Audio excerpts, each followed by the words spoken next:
The hallway of Willow Creek Elementary smelled faintly of pencil shavings and floor wax, echoing with the chatter of children racing to their next class. Lockers slammed, sneakers squeaked, and the buzz of restless energy filled the air. But for Ethan Cole, each step was measured, each sound amplified. His crutch clicked against the tiles, steady and careful, as if announcing his presence to the world. He had learned to live with the rhythm of that sound. To him it was a reminder of balance, of holding himself upright when his leg couldn't. To others, though, it was a mark that set him apart, a target. That afternoon, as the hallway swelled with noise, Ethan tightened his grip on the crutch's worn handle. A shadow loomed behind him, followed by snickering voices. "Hey, Cole," a boy's voice sneered. "What would you do if someone snapped that stick of yours in half?" Ethan froze.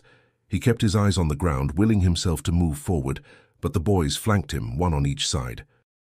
Their laughter rang out louder than the bell that had just signaled the end of recess. Another hand tugged at his backpack. "You'd be crawling, wouldn't you?" His heart hammered. He wanted to stay calm, to walk away as if their words meant nothing, but then one of them reached down and tapped the crutch with his sneaker, hard enough to send a shiver through Ethan's arm. And then it burst out of him, raw and desperate. "Please don't break my crutch." The hallway seemed to stop. Heads turned, whispers rippled. His plea wasn't loud, but it carried the weight of something fragile, something human. Before the boys could laugh again, Ethan's face burned with shame. He wished he could swallow the words back, wished no one had heard the crack in his voice. But it was too late. If you want to follow stories like Ethan's of courage, pain, and hope, make sure to subscribe. You won't want to miss what comes next.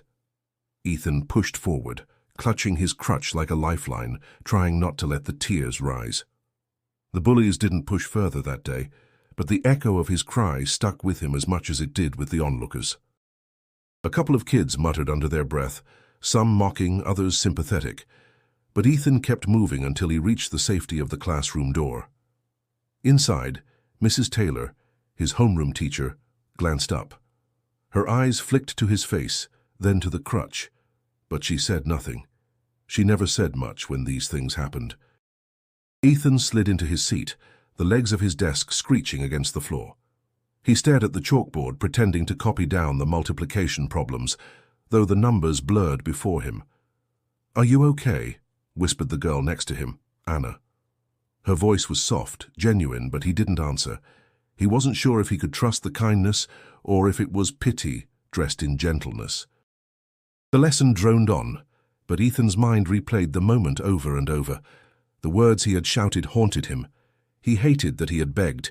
He hated how weak it made him sound, how powerless.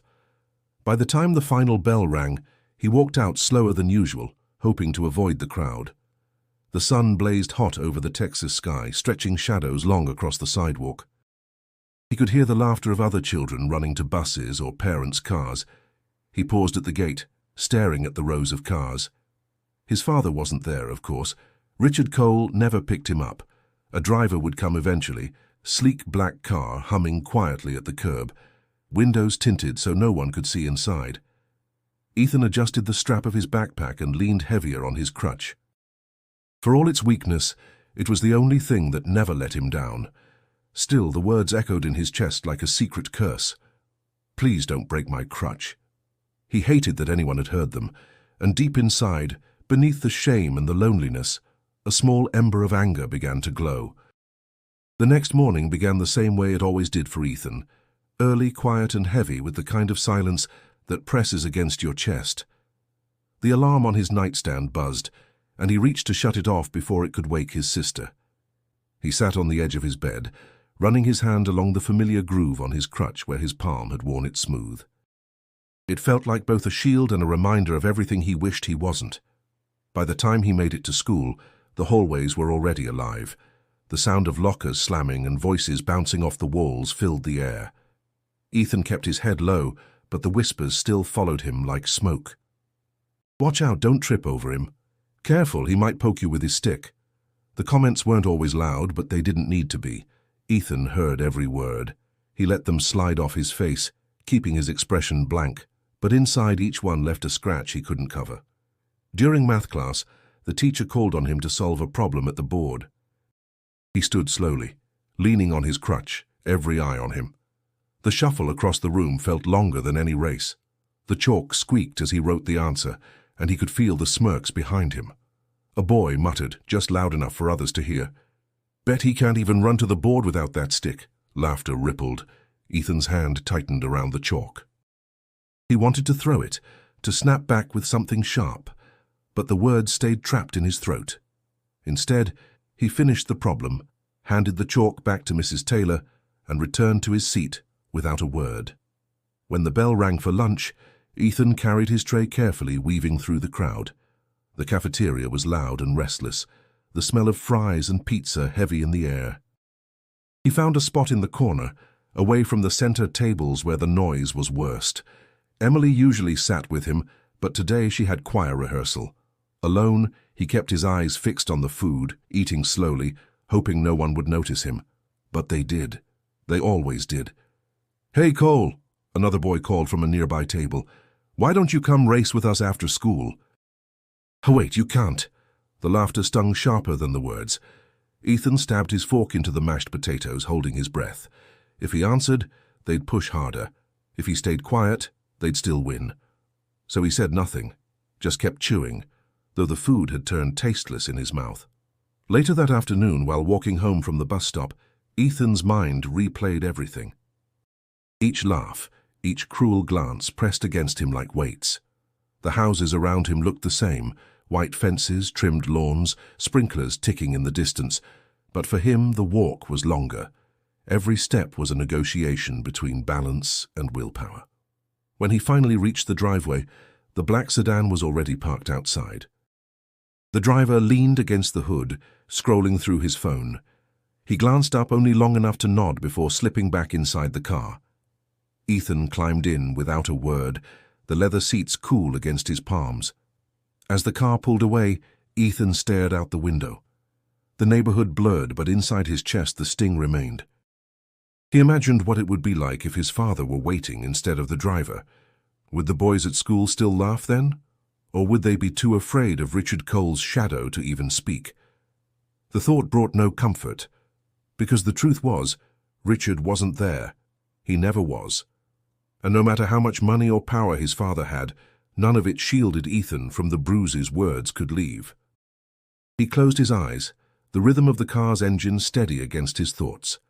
Tomorrow would bring the same hallways, the same voices. But a part of him whispered, just wait.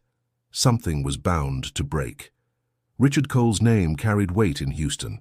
In polished boardrooms lined with glass and steel, his voice dictated the direction of investments worth millions. Men twice his age leaned forward when he spoke, and newspapers often praised him as one of the most decisive oil investors in Texas. His suits were tailored, his watch gleamed, and his confidence seemed carved from stone. Yet, within the walls of his own house, his presence was like a stranger's shadow, always looming, rarely felt. The Cole residence stood in a gated neighborhood where lawns were trimmed with precision and houses were designed to impress. Inside, marble floors reflected the chandelier light, and the silence was broken only by the faint ticking of a grandfather clock. Despite the luxury, Ethan always felt the house was too large, too empty. Emily, his older sister, had grown sharper over the years, her patience for their father thinning. She had their mother's eyes, warm but guarded now. She filled the gaps their father left, reminding Ethan to pack his lunch, helping with homework, even waiting at the bus stop when she could. Her voice had a mix of tenderness and frustration, like someone carrying a weight that wasn't hers. One evening, Richard returned from a trip, his black car gliding into the driveway. Ethan watched from the window as the man stepped out, phone pressed to his ear, briefcase in hand. His stride was brisk, his words clipped.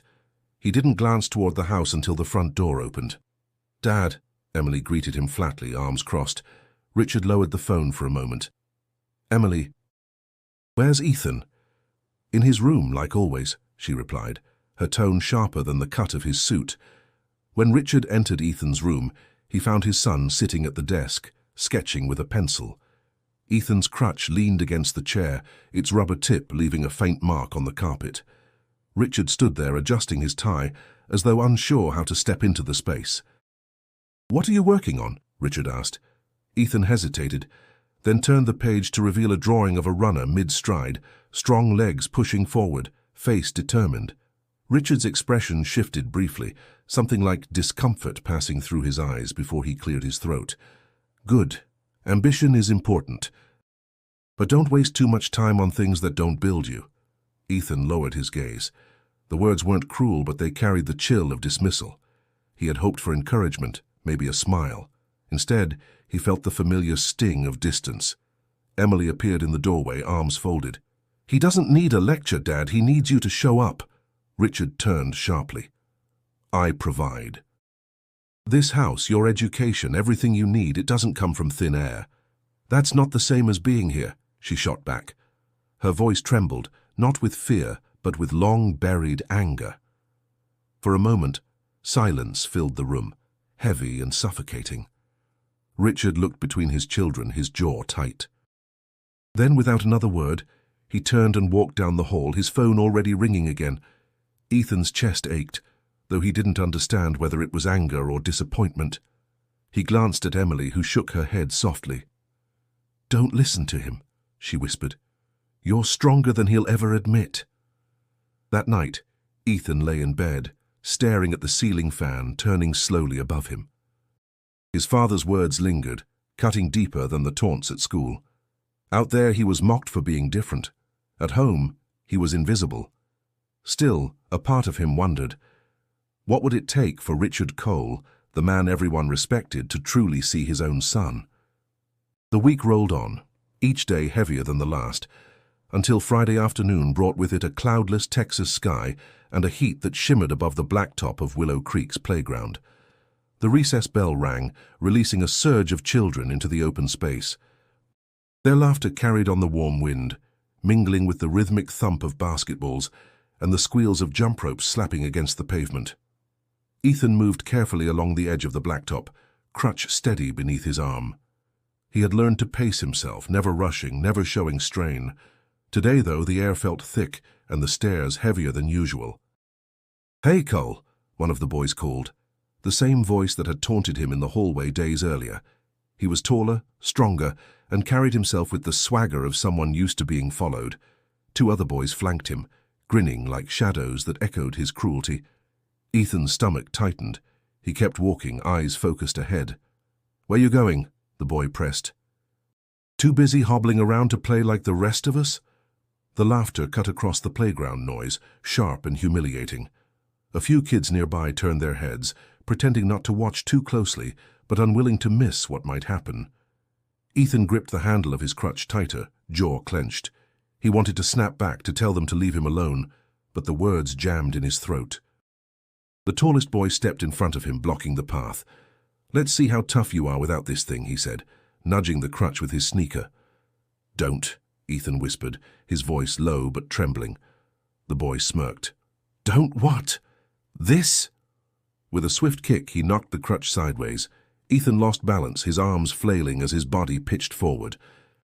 The blacktop rushed up and he hit hard, palms scraping against the rough surface. Gasps rippled through the small crowd forming, but the boys laughed louder. On the ground, Ethan's heart pounded so fiercely he thought it might burst. Shame and fury burned in his chest, but his voice betrayed him, breaking in desperation. "Please don't break my crutch." The plea carried across the playground like a shot, freezing the air. The laughter faltered for a moment, caught in the weight of the words. Ethan's face burned, his throat raw, but he scrambled to pull himself upright, reaching for the crutch that had rolled just beyond his grasp. The leader of the group bent down, foot hovering over the wooden shaft. "What if I do?" he taunted, pressing the sole of his shoe against it. Ethan's eyes locked on the crutch, panic rising like a tide he couldn't stop. Without it, he wasn't just weaker, he was defenseless. Every ounce of his pride screamed at him to stay silent, but the terror pushed harder. "Please," he whispered again, barely audible this time, his voice shaking. A hush fell around them. Even the children who had gathered to watch shifted uncomfortably, unsure if this was still a game or something crueler than they wanted to admit. Ethan's chest heaved, as he forced himself to his knees. His scraped palms stung, dust clinging to the raw skin, but he focused only on the crutch under the boy's shoe. It wasn't just a stick. It was his balance, his independence, his only way of standing tall when the world kept pushing him down. Then, from the edge of the playground, a sound cut through the tension, a deep, commanding voice that carried authority like thunder rolling across open skies. "Get your foot off that crutch now!" The crowd shifted, heads snapping toward the source. For a heartbeat, Ethan's breath caught in his chest. The voice was unmistakable, strong, sharp, and filled with a power that made even the bullies hesitate. His father had arrived. The playground froze. The steady thump of basketballs ceased. The squeals of children on the swings cut short. All eyes turned toward the man striding across the blacktop. Richard Cole's presence hit like a storm front. Tall, broad-shouldered, dressed in a pressed suit that looked foreign against the dust and heat of the schoolyard. His voice had been thunder, and now his silence was heavier still. The bully's foot lingered on Ethan's crutch, but the bravado drained from his face. He looked around, suddenly aware that the weight of authority was bearing down on him. His friend stepped back, unease rippling through the circle of children. Richard's pace didn't falter. Each step landed like a verdict. When he reached the boys, his gaze was sharp enough to cut. "Move your foot," he said again, his tone measured but dangerous. The boy obeyed instantly, stumbling back. Richard bent down, lifting the crutch with deliberate care, brushing the dust from its shaft before placing it upright beside Ethan. His son was still on his knees, scraped hands trembling, eyes wide. For the first time in a long while, Ethan saw something in his father's face that wasn't distance. It was fury, yes, but it was directed outward, not at him. "Are you hurt?" Richard asked, his voice clipped, as if he wasn't sure how to soften it. Ethan shook his head quickly, though his throat felt tight. He grasped the crutch and pulled himself to his feet, standing with as much dignity as he could manage. The sting in his palms was nothing compared to the fire in his chest. Richard turned to the crowd, his gaze sweeping across the circle of children. "If I ever hear of anyone here threatening my son again, you'll answer not just to this school but to me. Do I make myself clear?" The silence was thick. A few nods flickered through the group, and even the teachers who had rushed onto the playground hesitated at the edges, unsure whether to intervene. One of them, Mrs. Taylor, stepped forward nervously. "Mr. Cole, Richard raised a hand, not unkindly but firmly. "This should never have been allowed to happen under your watch. He is a student, not a target." Mrs. Taylor's lips pressed together, her face flushing with a mix of shame and frustration. She wanted to protest, but the weight of his authority crushed the words before they left her mouth. Ethan shifted uncomfortably. A part of him felt relief. His father had stood up for him in a way no one else ever had, but another part squirmed under the attention. The crowd wasn't staring at the bullies anymore. They were staring at him, the boy whose powerful father had swooped in to rescue him. Emily's words from earlier echoed in his mind. He doesn't show up. Yet here he was, towering over the playground, silencing every laugh with nothing but his presence. The bullies stood stiff, faces pale, as Richard's gaze pinned them. "Apologize," he ordered. The tallest boy swallowed hard, shifting on his feet. "Sorry," he muttered. "Louder," Richard snapped. The word rang out again, this time with the weight of humiliation. Ethan wanted to feel triumphant, but instead his stomach twisted. This wasn't how he wanted respect, not borrowed authority, not fear inspired by someone else's shadow. Richard rested a hand on his son's shoulder, steering him gently toward the edge of the playground. "Come," he said quietly. "You don't need to stay here any longer." As they walked away, Ethan kept his eyes forward, refusing to glance back at the stares that followed him. His chest felt tight with conflicting emotions, gratitude tangled with shame, pride with resentment. For the first time in his life, his father had defended him, but deep down Ethan wondered if the rescue had cost him something he couldn't name. The ride home that day was wrapped in silence. Ethan sat in the back seat of the sleek black sedan, his crutch balanced across his knees. Richard sat beside him, phone in hand, but for once he wasn't speaking into it. He scrolled through emails, thumb flicking across the screen, his jaw tight as if the device itself carried the weight of the world. Ethan wanted to say thank you, but the words stuck. Gratitude and shame swirled inside him, confusing, heavy. He stared out the tinted window at the rows of houses rushing by, trying to breathe past the knot in his chest. When they arrived at the house, Emily was waiting on the porch, her arms crossed as the car door opened, her eyes narrowing. "What happened?" she demanded, gaze shifting between her brother's scraped hands and their father's unreadable face. "Nothing you need to worry about," Richard said briskly, brushing past her. "Nothing," she echoed, incredulous. "He's bleeding. His palms are torn up. That doesn't look like nothing." Ethan muttered, "It's fine." But Emily caught the flicker in his eyes and knew it wasn't. She put an arm around his shoulders and guided him inside. Dinner that night was strained, the clinking of silverware echoing too loudly in the cavernous dining room. Richard sat at the head of the table, perfectly composed, while Emily cut Ethan's food into smaller pieces without asking, her silent rebellion against the distance at the other end of the table. "Did you have to humiliate those boys in front of everyone?" Emily asked suddenly, her fork poised mid-air. Richard looked up from his plate, his tone clipped.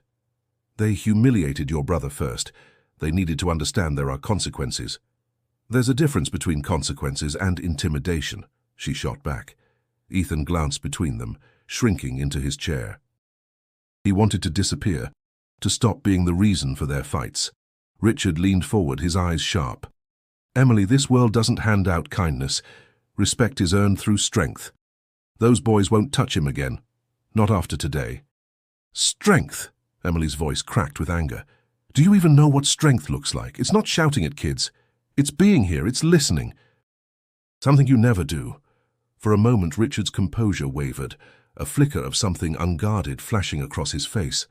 Then he leaned back, cutting the air with his voice. "I provide for this family. Everything you have, the roof over your head, the food on this table, the education you're receiving, it all comes from me working, not sitting around searching for feelings." Ethan's fork trembled in his hand. He wanted to speak up, to say something that would ease the fire between them, but his throat closed tight. He dropped his gaze to the plate, his food tasteless in his mouth. The rest of the meal passed in heavy silence. Afterward, Ethan retreated to his room, shutting the door softly. He sat at his desk, pulling out his sketchbook. His hands still stung from the fall, but he pressed the pencil to paper anyway, lines forming slowly into the shape of a crutch, solid and unbroken. Around it he drew shadows, faces that sneered, hands that reached, a storm threatening to snap it in two. He paused, staring at the image, then drew another figure beside it, a man, tall and imposing, with features he barely dared to define, not quite a protector, not quite a stranger, just a presence that loomed. Ethan set the pencil down and whispered to himself, "You don't know me."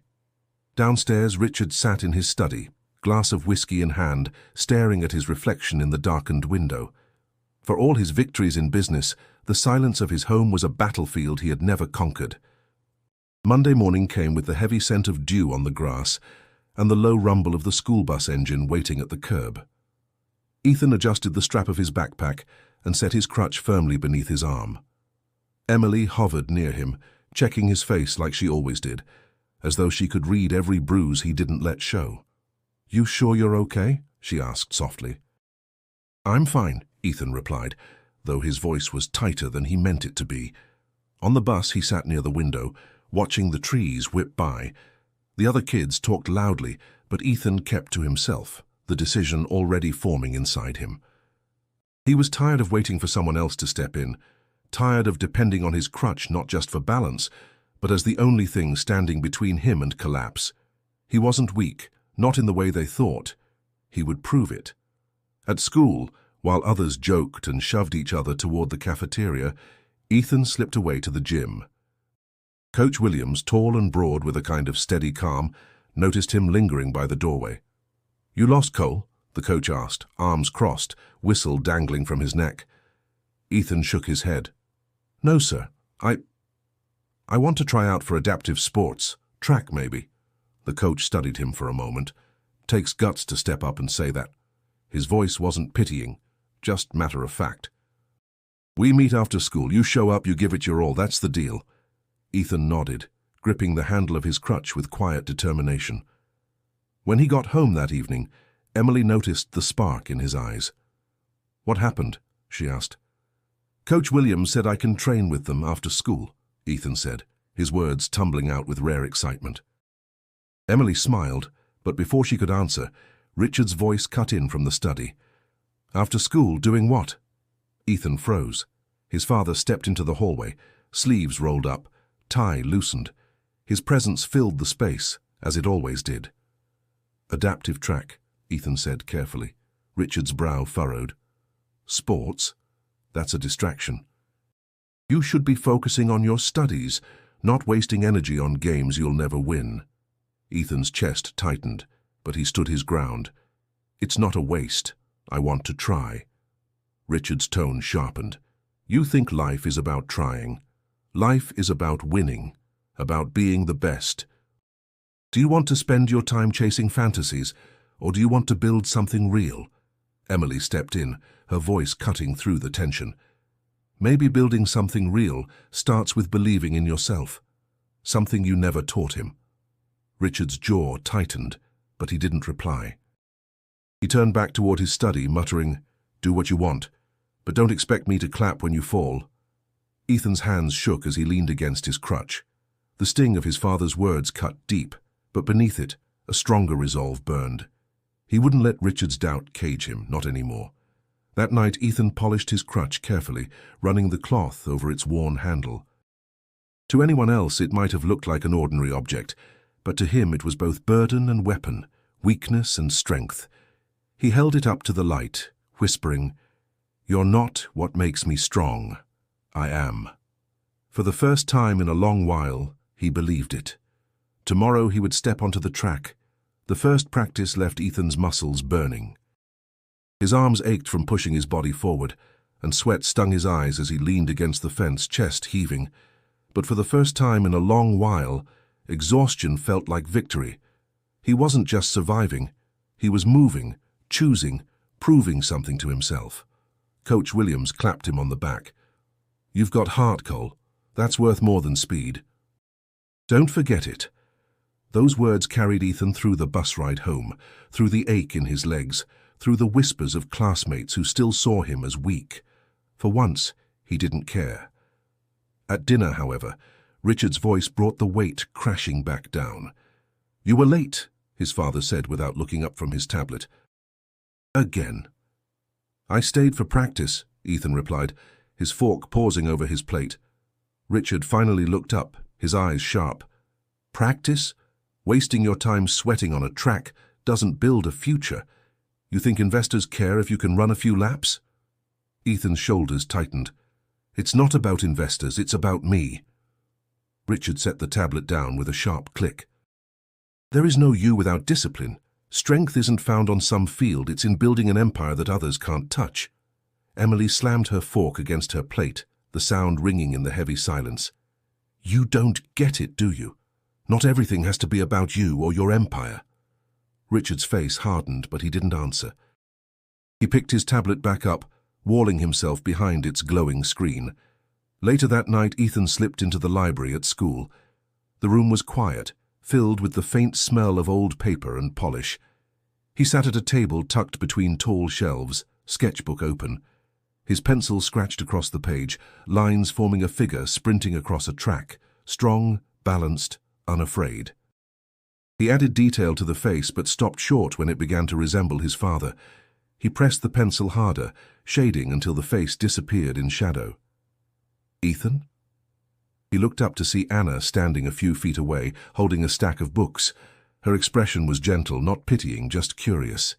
"Sorry," she said quickly. "I didn't mean to bother you." "You're not," he replied, closing the sketchbook halfway. She hesitated, then sat across from him. "I saw you at practice today. You looked different, like you weren't afraid." The words caught him off guard. He wanted to tell her he was always afraid, that fear followed him like a shadow, but instead he just shrugged. "I have to be." Anna gave a small smile. "Well, it suits you." Her kindness warmed him, but the glow faded when he remembered his father's scorn. Richard's voice lingered in his mind, sharp as glass. Strength isn't found on some field. That night, Ethan lay awake in bed, staring at the ceiling. The house was quiet save for the faint hum of his father pacing downstairs, phone pressed to his ear. Business never slept for Richard Cole. But tomorrow, Ethan thought, he would return to the track. He would run until his arms shook, until his body screamed, until the voice of doubt was drowned out by his own determination. Far away in the glass towers of downtown Houston, Richard's empire was beginning to crack. Whispers of a scandal stirred through offices and newsrooms, though Ethan knew nothing of it yet. All he felt was the battle inside his chest, the fight to be seen, to be enough, to stand without fear, and the battle was only just beginning. The autumn sun hung low over Willow Creek's field, its glow stretching long shadows across the grass. Practice had ended, and most of the students drifted toward the buses, their laughter carrying on the crisp air. Ethan lingered by the track, Crutch tucked beneath his arm, sweat cooling on his skin. He felt alive, stronger than he had in weeks. Every lap had been a victory, every push a declaration that he wasn't just the boy with the crutch. But as he made his way toward the locker room, a familiar voice stopped him cold. "Well, if it isn't our champion," sneered Ryan, the tallest of the boys who had tormented him before. His friends trailed behind, their grins sharp as knives. Ethan stiffened, grip tightening around his crutch. "I don't want trouble," he muttered. Ryan laughed, a sound that drew a few curious glances from kids still on the field. "Trouble? Nah. We're just here to watch the star athlete limp off the field," one of the others added. "Bet he thinks he's fast now. Must feel real proud dragging himself around while the rest of us run."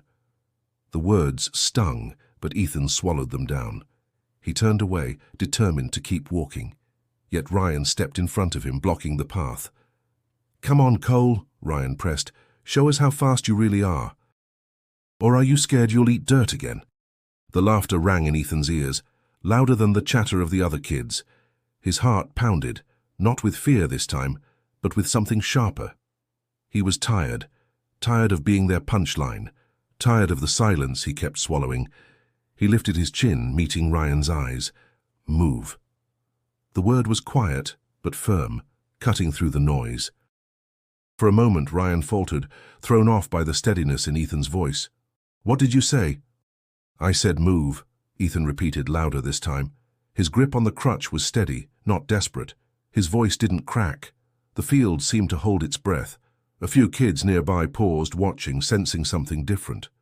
Ryan scoffed, but his bravado wasn't as solid as before. "Look at you. Standing tall just because your daddy showed up once. You think that makes you strong?" Ethan's chest tightened, but he didn't look away. "Strength isn't about who shows up for me. It's about me showing up for myself." The words surprised even him. They rose from somewhere deep, somewhere he hadn't let himself reach before. His legs shook, but he planted them firmly, refusing to step back. Ryan's smirk faltered. He glanced at his friends, waiting for their laughter to back him up, but the sound didn't come. The other boys shifted uncomfortably, their eyes flicking between Ethan's steady stance and the small crowd forming at a distance. Ethan's pulse roared in his ears, but he didn't waver. For once he wasn't begging, wasn't hiding. He was standing, crutch firm beneath him, voice clear. Ryan muttered something under his breath and finally stepped aside, brushing past with a shove to Ethan's shoulder. "Whatever. Not worth it." The tension snapped like a string pulled too tight. The crowd began to disperse, murmurs rippling through them. Some of the kids who had once laughed at Ethan now looked at him differently, eyes wide with something close to respect. Ethan's breath came heavy, but not from fear, from relief, from release. His hands trembled around the crutch, but his spirit felt steady. He had faced them down alone. As he turned toward the parking lot, movement caught his eye. Standing by the fence, arms crossed, was Richard Cole. His father's gaze was fixed on him, unreadable but sharp, as though he had just witnessed something that unsettled the very image he carried of his son. The ride home was tense, the hum of the sedan filling the silence like a low drumbeat. Ethan sat with his crutch pressed against his leg, heart still racing from what had happened on the field. He could feel his father's gaze flicking toward him, heavy and unspoken. Finally, Richard broke the silence. "What was that?" Ethan frowned. "What do you mean?" "I mean," Richard said sharply, standing there challenging those boys. "You could have gotten yourself hurt, again." Ethan clenched his jaw. "I didn't get hurt, I stood my ground." Richard's laugh was humorless, bitter. "You call that strength? Letting yourself be cornered, making speeches about standing your ground. Strength is never letting yourself be in that position in the first place." Ethan turned to him, voice trembling but clear. "You don't know what strength is." The words hung in the air, heavier than anything Ethan had ever dared to say. Richard's eyes narrowed, shocked not by the words themselves, but by the defiance in his son's voice. "You think I don't know?" Richard's tone rose, sharp as a whip. "I built an empire from nothing. I faced men who would have eaten me alive if I'd shown the kind of weakness you showed today." Ethan gripped his crutch tighter, his palms damp. "You think yelling at people makes you strong? You think money does. Strength is getting back up when you fall. It's standing when everyone wants to knock you down. You've never had to live like that." Richard's breath caught. For a moment, the mask he wore, the confidence, the arrogance, cracked. He saw the fire in his son's eyes, the conviction. It rattled him more than any boardroom challenge ever had. "Don't talk to me like you know the world," Richard snapped, though his voice was less certain now. "I know enough," Ethan shot back. His voice wavered, but he pressed on. "I know what it's like to walk into school every day and hear people laugh. I know what it's like to be shoved to the ground and feel like no one will ever help you. I know what it's like to have to fight just to exist. And you? You don't even see me." Richard's hands tightened into fists on his lap. For years, no one had dared speak to him like this. Not business rivals, not employees, not even Emily.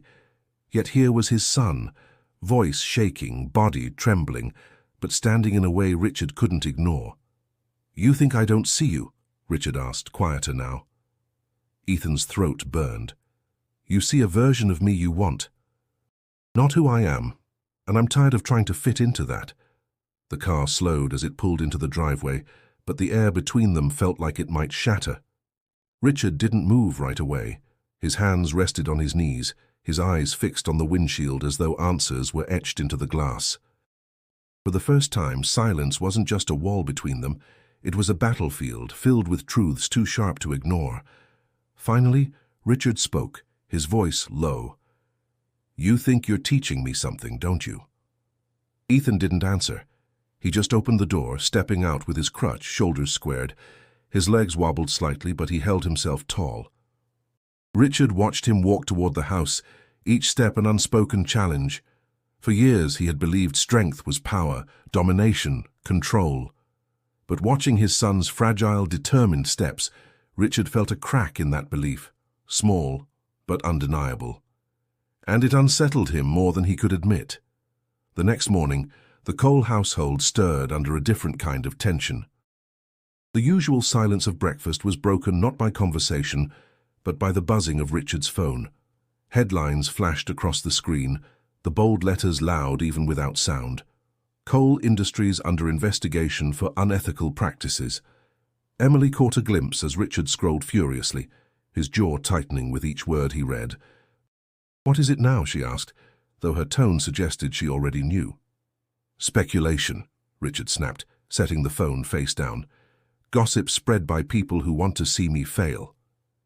Ethan looked between them, sensing the weight of something bigger than the usual arguments. "Is it true?" he asked cautiously. Richard's eyes darted to him, sharp as glass. "You don't understand business. You don't understand the games people play when money is involved." Emily scoffed. "So you're not denying it?" Her father's silence was answer enough. He stood abruptly, chair scraping against the floor, and left the table without finishing his coffee. The story spread quickly, from the financial pages to the evening news. Reporters stood outside the gates of their neighborhood, cameras flashing, voices calling questions into the air. At school, whispers about Ethan's father carried through the hallways just as cruelly as the taunts had once done about his crutch. "Guess money doesn't fix everything," someone muttered as Ethan passed. "Maybe the empire's falling," another said, laughter trailing behind. Ethan clenched his fists, head down, trying to shut it out. But deep inside he felt something he hadn't before. Not just shame, but the strange, dizzying realization that his father wasn't untouchable. That night, Richard sat in his study, stacks of papers scattered across the desk. His phone buzzed endlessly with calls he didn't take. Ethan lingered at the door, watching his father's shoulders sag under the weight of a world that suddenly seemed too heavy for even him to carry. "You're losing," Ethan said quietly, almost afraid of his own words. Richard looked up, eyes bloodshot. For once there was no anger in his gaze, only exhaustion. "Everyone loses eventually," he admitted. His voice was low, stripped of its usual steel. "What matters is how much you have left when the dust settles." Ethan stepped inside, leaning on his crutch. "All your money, all your power, and it still doesn't stop people from tearing you down." Richard's lips pressed into a thin line. "The world respects strength, Ethan. That hasn't changed. But maybe you don't know what strength really is," Ethan whispered, echoing the words he had said in the car days before. Richard's hands stilled over the papers. He stared at his son, the weight of those words hitting harder than any headline. Upstairs, Emily paced her room, phone buzzing with messages from friends asking if the news was true. She wanted to scream, to tell them none of it mattered compared to the hollow ache of a father who had never chosen them over his empire. By the end of the week, Richard's face was plastered across televisions and newspapers. Former allies distanced themselves. Business partners grew silent. And the man who once seemed indestructible now looked more human, fragile, flawed, exposed. Ethan watched it all unfold with a strange mixture of fear and clarity. If his father wasn't invincible, then maybe strength wasn't about standing untouchable at all. Maybe it was about surviving when everything else crumbled. And that realization, sharp and steady, planted itself deep in his chest. The tension in the Cole household grew heavier with each passing day. Reporters still lingered beyond the gates, their cameras flashing whenever Richard's car pulled out. Inside, the air felt thick, conversations short, meals eaten in silence. Ethan stayed mostly in his room, sketchbook in hand, the pencil scratching furiously across pages, as if each line could drown out the chaos. Emily, however, had grown tired of silence. One evening she stormed into her father's study without knocking. Richard sat behind his desk, sleeves rolled up, papers spread like a battlefield map. His phone buzzed on the corner, but he ignored it, staring at the numbers as if they could be bent to his will. "Enough," Emily said firmly. Richard didn't look up. "I'm busy." "No," she pressed, stepping closer. "You're hiding." "From the truth, from us, from everything." His eyes snapped to hers, sharp and defensive. "Watch your tone." "I've watched my tone for years," she fired back. "I've watched you put everything before us. I've watched Ethan fight battles you don't even see. And I've watched you mistake fear for respect." "I'm done watching." Richard leaned back, exhaling slowly, trying to summon the authority that had always silenced others. But Emily wasn't like his business partners. Her voice carried the weight of their mother, the echo of a kindness he had buried under ambition. "You think I don't care about this family?" he asked, quieter now. "I think you've forgotten what family even means," Emily said, her voice trembling but steady. "You think providing a house and money is enough, but Ethan doesn't need a mansion. He needs a father, and I need one too."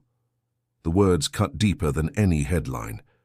For a moment Richard's mask cracked, his eyes flicking toward the door as if Ethan might be listening. Emily pressed on. "You know what Ethan told me? He said strength is standing up when everyone wants to knock you down. He learned that without you. Imagine what he could have learned with you." Richard opened his mouth, but no words came. His empire was collapsing outside those walls, and now his children were slipping away inside them. That night, Emily sat with Ethan in the living room. He was sketching again, lines forming a runner breaking free from chains. She studied it quietly before speaking. "Don't let Dad stop you from practicing," she said. Ethan frowned.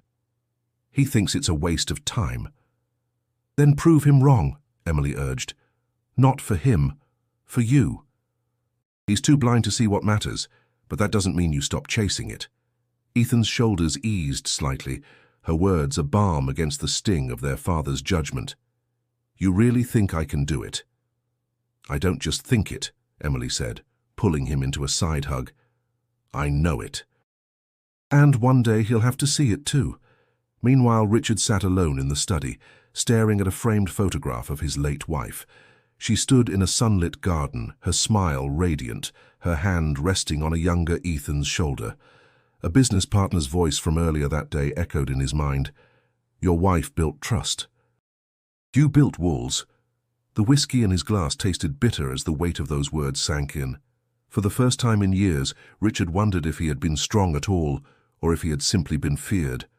Upstairs, Ethan closed his sketchbook, determination settling in his chest. Tomorrow he would run again, and nothing, not even his father's shadow, could stop him. The following week, Ethan's resolve only grew stronger. Practice became an anchor, something solid amidst the instability that surrounded him. Every lap he ran, every stride he took, was more than just physical effort. It was a defiance, a refusal to be defined by his crutch or the world that had tried to make him small. Coach Williams was there, as always, watching him closely. "You've got something, Cole," he said one afternoon, his voice gruff but approving. "It's not about how fast you go. It's about how you keep moving when it feels like everything's working against you." Ethan nodded, wiping sweat from his brow. He didn't feel fast, not yet, but the more he practiced, the more the doubt began to peel away like skin shedding after a long winter. The more he worked, the more he began to feel what Coach had been trying to teach him. Strength wasn't just in the finish line, it was in the fight itself. But outside the track, things weren't so easy. The weight of Richard's disapproval still hung heavy at home. Every night, Richard would retreat to his study, his face drawn in concentration, while Emily and Ethan found comfort in the small victories they shared. Emily's support became the anchor Ethan clung to when the world outside threatened to swallow him whole. One evening, after a long day of school and training, Ethan returned home to find his father waiting in the living room, his posture stiff and unyielding. Richard's gaze didn't meet his immediately. Instead, he stared at the floor, as though weighing his words carefully. "I've been talking to the board," Richard finally said, his voice tight. "They don't want me distracted." "They want results." Ethan's heart sank. "And what does that mean?" "It means," Richard continued, his eyes now meeting Ethan's, "that I'm going to focus on what's important. The business. The family will have to come second for a while." Ethan's hands tightened around the crutch. "Second?" "You need to understand, Ethan," Richard's voice lowered, taking on the cool, pragmatic tone that Ethan had grown so accustomed to. "This world isn't kind. I've fought my whole life for what I have. You'll learn to do the same, but it's not going to be easy and it's not going to be pretty." Ethan stepped forward, his crutch steady beneath him. "I know it's not easy. I've learned that. But I don't need your empire, Dad. I need you." The words hung in the air between them, a silent plea for something that seemed as distant as the stars. Richard's eyes softened, but only for a moment. "I'm doing this for you, for both of you, so you'll have everything." Ethan shook his head, the bitterness rising in his chest. "You can't give me everything if you're never here." The silence that followed was suffocating. Richard's gaze faltered, and for the first time in years, the mask he wore cracked, but he didn't say anything. Later that night, Emily found Ethan sitting alone in the living room, his crutch resting beside him, his expression lost in thought. She sat beside him, her presence warm but quiet. "You did good today," she said softly, her hand finding his. Ethan exhaled slowly. "I don't know if it's enough." "Enough for what?" she asked. "For him? Or for you?" Ethan met her gaze, her question cutting through the fog in his mind. For the first time in a long while, he realized it didn't matter what Richard thought. It mattered how he saw himself. "I'll keep running," Ethan said quietly, his voice steady. "Not for him, for me."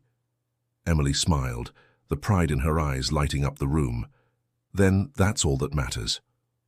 The day of the local adaptive track meet arrived with the kind of crisp, cool air that made the city feel new again. Ethan could hear the buzz of excitement around him. Other kids warming up, the chatter of coaches, the loudspeakers announcing the upcoming races. But amidst all the noise, there was a strange quiet in his chest. The weight of what this moment meant, what it had taken to get here, settled on his shoulders. This wasn't just a race, it was a statement.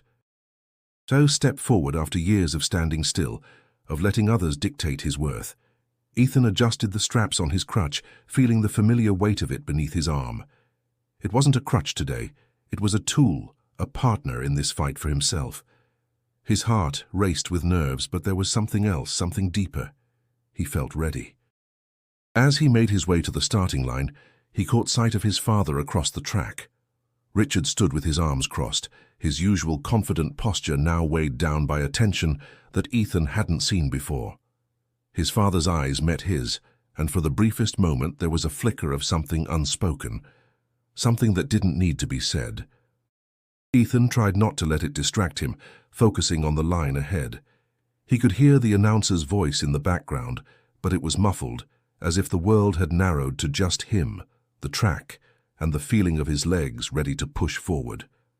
The gun fired and Ethan surged forward. His crutch clicked against the ground with each step, a rhythm of resilience. He wasn't the fastest. He could feel the other athletes passing him, but that didn't matter. What mattered was that he kept going. With each step, his body ached, but there was a fire inside him that he had never known existed. He was doing this for himself, not for his father, not for the crowd, just for the boy who had spent years hiding behind a crutch, afraid to move. As he approached the final stretch, his legs burned with effort, but he pushed harder. His vision blurred with sweat, but he held onto the image of the finish line. The roar of the crowd, the shouts of encouragement faded into the background. It was just him now, a determination that had grown stronger with each challenge. With one final push, he crossed the finish line. His chest heaved, heart pounding, but a smile broke across his face before he could even register it. He didn't know where he had placed, first, second, third. But none of that mattered. The race wasn't about winning. It was about proving to himself that he was capable, that he was enough. Ethan collapsed on the grass just beyond the finish line, laughing and gasping for breath, his crutch beside him. He heard the sound of footsteps approaching, and before he could look up, he felt a hand on his shoulder. "Good job, son," Richard's voice said softly. Ethan turned to find his father standing over him, a rare warmth in his gaze. For a moment the world seemed to pause. The noise of the crowd muted as they shared this quiet, unspoken acknowledgement. "Thanks," Ethan said, his voice thick with emotion. Richard crouched beside him, his expression a mixture of pride and something else, something Ethan couldn't quite name. "I never doubted you," Richard said, his voice rough. Ethan didn't respond immediately. He just sat there, catching his breath, the weight of his father's words sinking in. He didn't need Richard's approval, not anymore, but it still felt good to hear. As the crowd began to disperse and the next race took its place, Ethan stood slowly, his crutch in hand. He looked over at his father, who gave him a small nod, as if acknowledging not just his victory on the track, but the quiet victory between them. Ethan didn't know what the future held, but for the first time, he was no longer afraid to face it. The days after the race were filled with a strange sense of calm. Ethan returned to school with his head held higher, his crutch no longer a symbol of weakness but of resilience. The whispers had faded, replaced by the quiet respect of classmates who had once mocked him. His steps felt different now, not just because of his physical progress, but because something inside him had shifted. He had seen what was possible when he fought, when he didn't let anyone, not even his father, tell him what he could or couldn't do. At home, the tension had softened. Richard was still caught up in the mess of his company, the ongoing scandal and the damage to his reputation, but there was a change in him. He hadn't fully rebuilt his empire, but in the days following Ethan's race, he had begun to rebuild something more important, a relationship with his son. Richard's approach was subtle. Instead of dominating the conversation or trying to fix everything, he simply started showing up. He attended school events, asked about Ethan's day, and occasionally sat in the living room with a quiet cup of coffee, watching Ethan's sketch in his notebook, his crutch leaning casually against the wall. One afternoon, Richard entered Ethan's room, something that had been rare since his mother passed away. Ethan looked up from his sketchbook, surprised. Richard stood in the doorway, his posture less rigid than usual. "I've been thinking," Richard began, his voice hesitant. "I've been a terrible father, you were right, you know." Ethan looked up, a frown pulling at his brows. "About what?" "That strength isn't about power or money. It's about showing up. And I haven't done that. Not for you. Not for Emily." The admission hung in the air, its weight heavier than any of the gold he had once chased so relentlessly. Ethan didn't respond right away, unsure of how to handle this version of his father, this more fragile human side that had been buried under years of business and ambition. Instead, he just nodded slowly. "I can't undo the past," Richard continued, "but I want to start making it right. I want to be there for you. And maybe I need to learn what it means to be strong, too." Ethan felt something shift in him, a quiet sense of release. This wasn't an apology for all the years of neglect, but it was a start. And for the first time, he didn't feel the pressure to carry all the hurt alone.